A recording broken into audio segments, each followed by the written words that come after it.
Hi everyone, welcome to Module 6. So we're going to go ahead and start out here in the discussion board, and I want you to know that I realize that this is a very busy time during the course, and I have actually eased the requirements for the discussion board to accommodate for the work that you're doing with your assignments. So the questions aren't as labor intensive in the subsequent discussion boards, and that's done on purpose because of what you're doing within the course to balance everything out.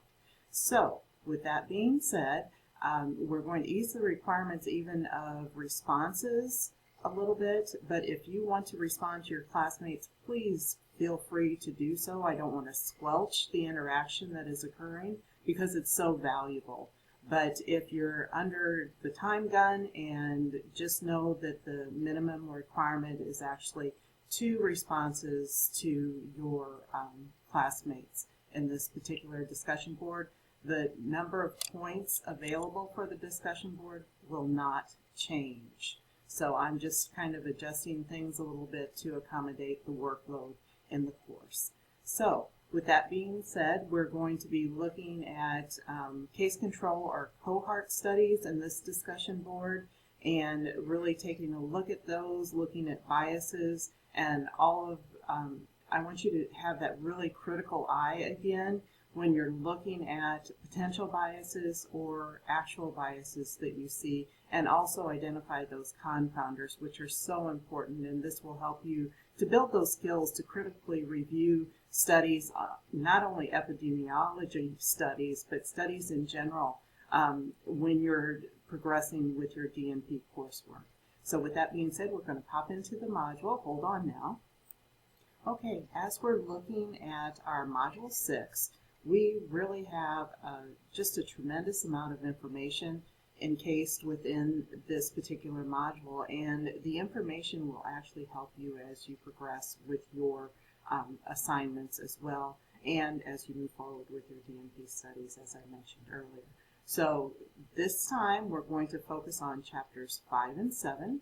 We're really going to take a deeper dive into the county health rankings, and I've actually provided some a link to the county health rankings, and just kind of explore things. This will be very helpful as you're completing your final paper for this course and for your Share It presentation, because you're really going to take a deep dive and really analyze the data.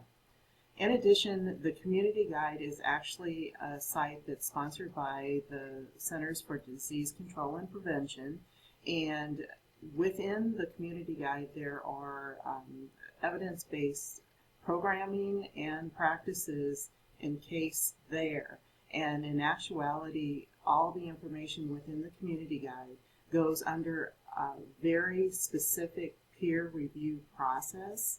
So it's much like the Cochrane reviews when we're looking at data as far as a synthesis of the information that's out there to determine whether or not this is truly something that is important to implement in practice. And again, always key back to the things that we've covered previously in the course.